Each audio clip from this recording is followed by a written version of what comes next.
नमस्कार, good morning. मैं ओम प्रकाश मेहरडा आज आपको बीए पार्ट सेकंड के पेपर भारतीय राज्य व्यवस्था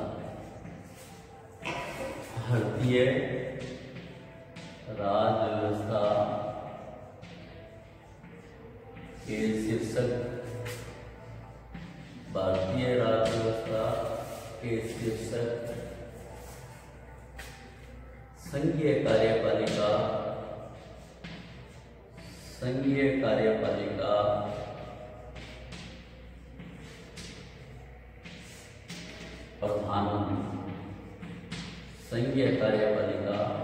प्रधानमंत्री का अध्ययन करेंगे। पहले हमने राष्ट्रपति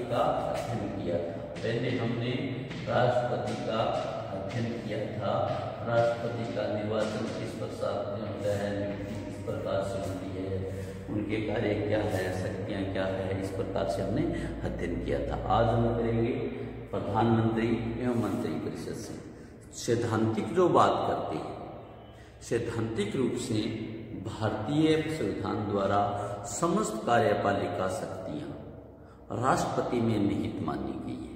सैद्धांतिक रूप में समस्त कार्यपालिका शक्तियाँ संविधान के अनुच्छेद 73 के अनुसार समस्त कार्यपालिका शक्तियाँ राष्ट्रपति में निश्चित की गई है, लेकिन राष्ट्रपति अपने पद का संवैधानिक शासन मात्र है। इसलिए वास्तव में कार्यपालिका की समस्त शक्तियों का प्रयोग मंत्रिपरिषद में भी राष्ट्रपति के नाम पर मंत्रिपरिषद ही अपनी समस्त शासन शक्तियों का उपयोग करती है। संविधान के अनुच्छेद 74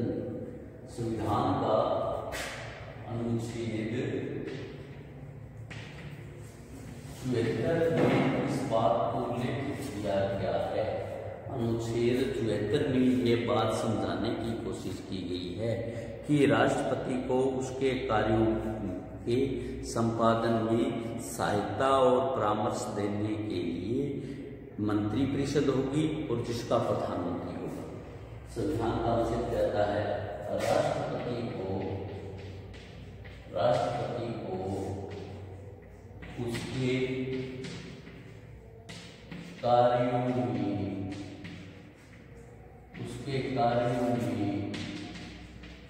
सहायता एवं परामर्श देने के लिए मंत्रिपरिषद होगी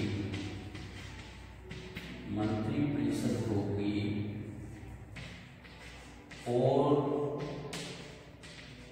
मंत्रिपरिषद का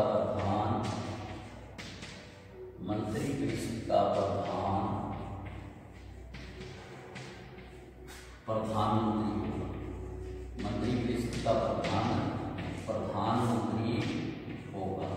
ये भारतीय संविधान का अनुच्छेद 74 निश्चित करता है।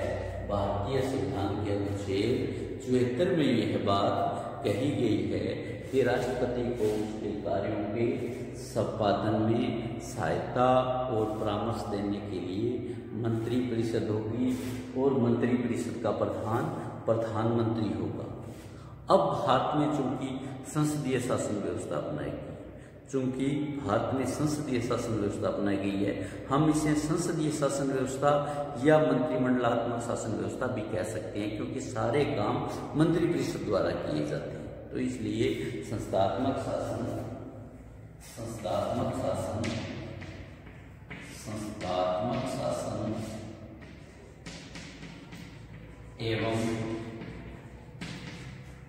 एवं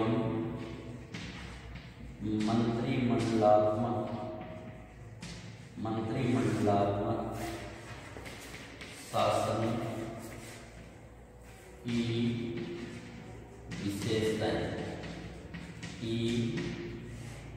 विशेषताएं संस्थात्मक शासन एवं मंत्रिमंडलात्मक शासन की विशेषताएं क्या होनी चाहिए। मंत्रिमंडलात्मक शासन में व्यवस्था में कार्य करने के लिए कुछ सर्वमान्य सिद्धांत हैं जो सभी को मान्य होते हैं, जिसका पालन भारतीय शासन संचालन में किया जाता है। इन सिद्धांतों को किन रूपों में किया जा सकता है या इन सिद्धांतों से मंत्रिमंडल शासन की क्या विशेषता है? नंबर 1, नाम मात्र के कार्यपालिका प्रधान की व्यवस्था। नाम मात्र के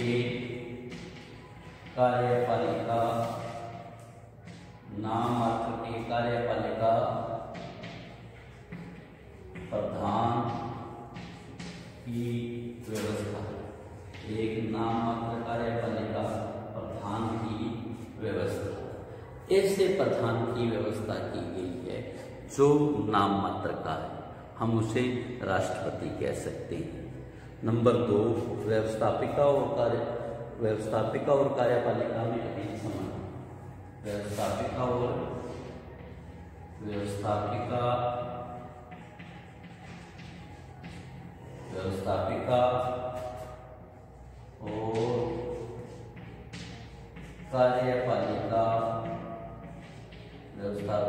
कार्यपालिका में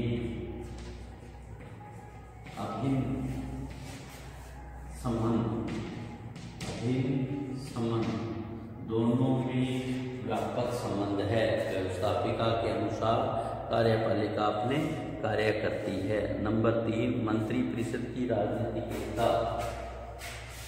मंत्रिपरिषद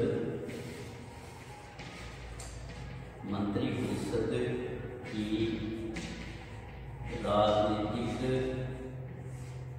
एकता। मंत्रिपरिषद की राजनीतिक एकता। नंबर 4, मंत्रिपरिषद का संसद के प्रति सामूहिक उत्तरदायित्व। मंत्रिपरिषद का संसद के प्रति सामूहिक उत्तरदायित्व।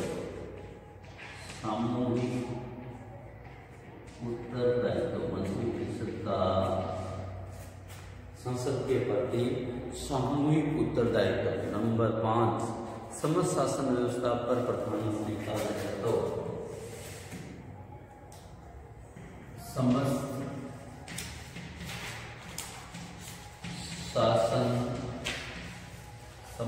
शासन व्यवस्था पर प्रधानमंत्री का नेतृत्व। नंबर 6, मंत्रिपरिषद के कार्य की गोपनीयता।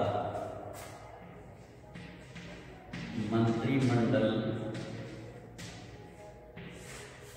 के कार्य की गोपनीयता। मंत्रिपरिषद के कार्य की गोपनीयता। इस प्रकार संस्थात्मक शासन में मंत्रिमंडल की कुछ विशेषताएं दी गई है, जो ये 6 विशेषताएं हैं, जिसमें एक है कार्यपालिका प्रधान नाम मात्र किया है। कार्यपालिका प्रधान की नाम मात्र की व्यवस्था है। दूसरी, व्यवस्थापिका और कार्यपालिका में अभिन्न संबंध है। तीसरा है मंत्रिमंडल की राजनीतिक एकता। चौथा, मंत्रिपरिषद सामूहिक उत्तरदायित्व। 5वां, समस्त शासन व्यवस्था में प्रधानमंत्री का नेतृत्व। छठा, मंत्रिमंडल के कार्य की गोपनीयता। अब हम बात करते हैं मंत्रिपरिषद का गठन। मंत्रिपरिषद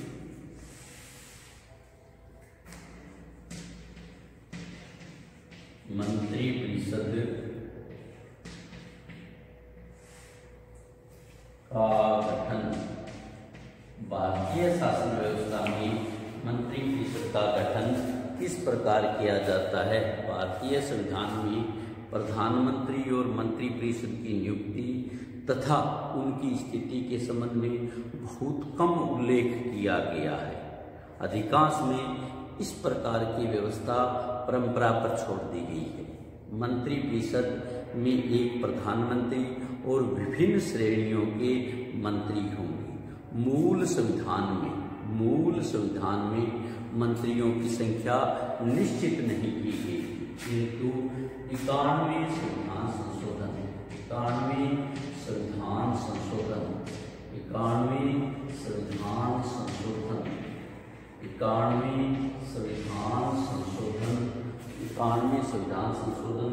2003 ईस्वी में यह व्यवस्था की गई कि प्रधानमंत्री सहित मंत्रिपरिषद में लोकसभा के सदस्यों की संख्या का 15% मंत्री होंगे। लोकसभा के सदस्यों का 15% मंत्री होंगे। किसी भी स्थिति में इनकी संख्या 15% से अधिक नहीं हो सकती। और भारत के संविधान के अनुच्छेद 75 में अनुच्छेद 75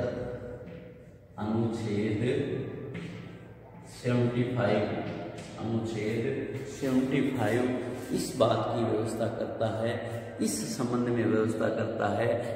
संबंध में उल्लेख किया गया है कि प्रधानमंत्री की सलाह पर राष्ट्रपति अन्य मंत्रियों की नियुक्ति करेगा। कि प्रधानमंत्री की सलाह पर राष्ट्रपति अन्य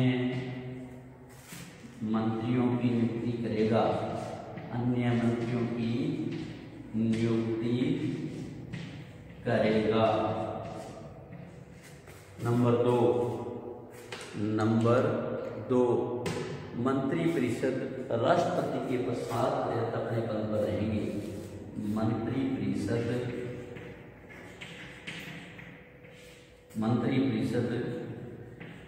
राष्ट्रपति के पश्चात पर्यंत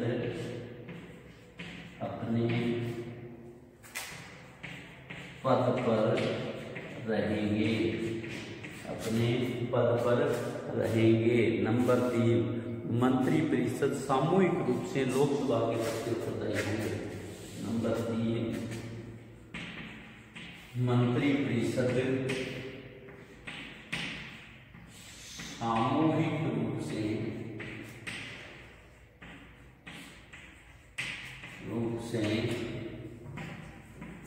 लोकसभा के प्रति उत्तरदायी होंगे। अर्थात जब तक लोकसभा में सरकार का बहुमत है तब तक वो पद पर रहेंगे। नंबर 4 प्रत्येक जो मंत्री है वो अपने पद को धारण करने से पहले राष्ट्रपति के सामने अपने पद और गोपनीयता की शपथ लेनी होगी। और नंबर 5 है यहाँ शपथ। नंबर 6 है 6 माह है। किसी भी व्यक्ति को मंत्री तो बनाया जा सकता है, किंतु उसको 6 माह में लोकसभा या राज्यसभा किसी भी सदन का सदस्य बनना होगा। अगर वो सदस्य नहीं बनता है तो अपने त्याग पत्र देना होगा। मंत्रियों को वो सारे के सारे अधिकार मिलेंगे जो समय समय पर संसद द्वारा निर्धारित किए जाते हैं, जो समय समय पर संसद द्वारा निश्चित किए जाते हैं। तो ये हमारा मंत्रिपरिषद के गठन से संबंधित था। नेक्स्ट जो टॉपिक है वो मंत्रिमंडल और मंत्रिपरिषद के बारे में बात करेंगे। मंत्रिमंडल और मंत्रिपरिषद क्या है? मंत्रिमंडल और मंत्रिपरिषद क्या है? मंत्रिमंडल, मंत्रिपरिषद और मंत्रिमंडल। मंत्रिपरिषद और परिषद और मंत्री मंडल, मंत्री परिषद और मंत्रिमंडल। साधारणतया लोग मंत्री परिषद और मंत्रिमंडल को एक ही मान लेते हैं। साधारणतः लोग इन दोनों को क्या मानते हैं कि एक ही बात है, कि एक ही शब्द है। साधारणतः इन लोगों को एक ही मान लेते हैं, लेकिन इन दोनों में काफी अंतर है। मंत्री परिषद में 15% सदस्य होते हैं। मंत्री परिषद में 15% सदस्य होते हैं। वर्तमान में वो संख्या लगभग 80 है। लेकिन मंत्रिमंडल में प्रथम स्तर के मंत्री आते हैं। यानी मंत्री परिषद में एक जो कैबिनेट मंत्री आते हैं, जिसको हम मंत्रिमंडलीय मंत्री बोलते हैं। नंबर 2 उसके सहायक आते हैं। नंबर 3 राज्य मंत्री आते हैं। नंबर 4 उप मंत्री आते हैं। नंबर 5 संसदीय सचिव आते हैं। संसदीय सचिव यानी ये सारे 500 मिलकर क्या बनती है? मंत्री परिषद। सारे 500 मिलकर क्या बनते हैं? मंत्री परिषद।